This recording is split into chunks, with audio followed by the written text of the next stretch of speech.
Hello, this is Dr. Do again. This video is outside of medicine. Continue the View Histories reading.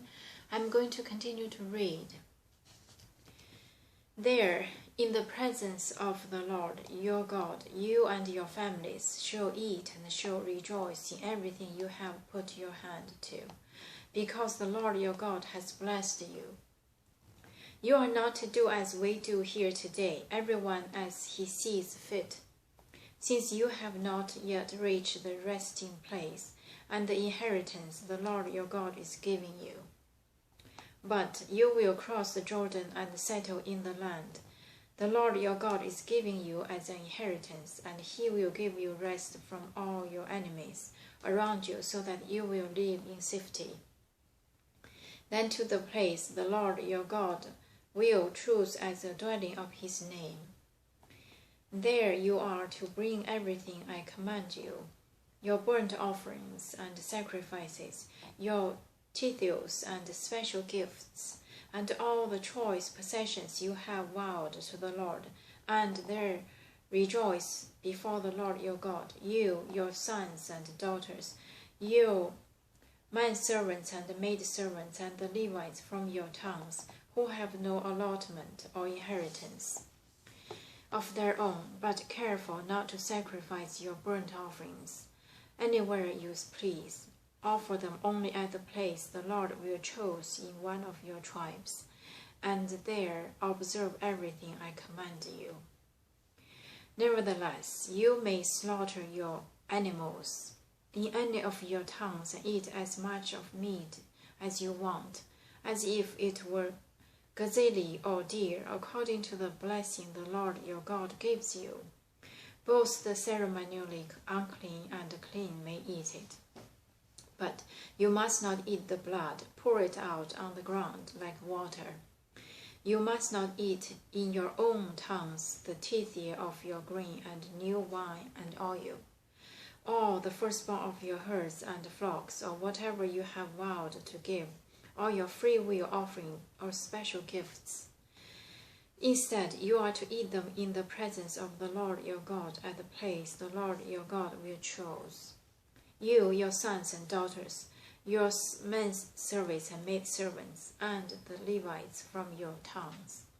And you are to rejoice with the Lord your God in everything you put your hand to. Be careful not to neglect the Levites as long as you live in your land. When the Lord your God has enlarged your territory as he promised you, and you crave meat and say, I would like some meat, then you may eat as much of it as you want. If the place where the Lord your God chose to put his name in too far away from you, you may slaughter animals from the herds and the flocks the Lord has given you as I have commanded you, and in your own towns you may eat as much of them as you want. Eat them as you would gazelle or deer. Both the ceremonially unclean and the clean may eat. But be sure you do not eat the blood, because the blood is the life, and you must not eat the life with the meat. You must not eat the blood, pour it out on the ground like water. Do not eat it, so that it may go well with you and your children after you, because you will be doing what is right in the eyes of the Lord. But take your consecrate things and whatever you have vowed to give, and go to the place the Lord will choose. Present your burnt offerings on the altar of the Lord your God. Both the meat and the blood of your sacrifices must be poured beside the altar of the Lord your God, but you may eat the meat. Be careful to obey all these regulations I am giving you, so that it may always go well with you and your children after you, because you will be doing what is good and right in the eyes of the Lord your God. The Lord your God will cut off before you the nations you are about to invade and dispossess. But when you have driven them out and settled in their land, and after they have been destroyed before you, be careful not to be ensnared by inquiring about their gods, saying, how do these nations serve their gods? we will do the same. You must not worship the Lord your God in their way, because in worshipping their gods they do all kinds of detestable things the Lord hates. They even burn their sons and daughters in the fire as sacrifice to their gods. See that you do all I command you. Do not add to it or take away from it. Worshipping other gods, chapter 13. If a prophet or one who foretells by dreams appears among you and announces to you a miraculous sign or wonder, and if the sign of wonder of which he had spoken takes place, and he says, "Let us follow other gods, gods you have not known, and let us worship them," you must not listen to the words of that prophet or dreamer. The Lord your God is testing you to find out whether you love him with all your heart and with all your soul. It is the Lord your God you must follow, and him you must revere, and hold fast to him. That prophet or dreamer must be out to death, because he preached the rebellion against the Lord your God, who brought you out of Egypt and redeemed you from the land of slavery. He has tried to turn you from the way the Lord your God commanded you to follow.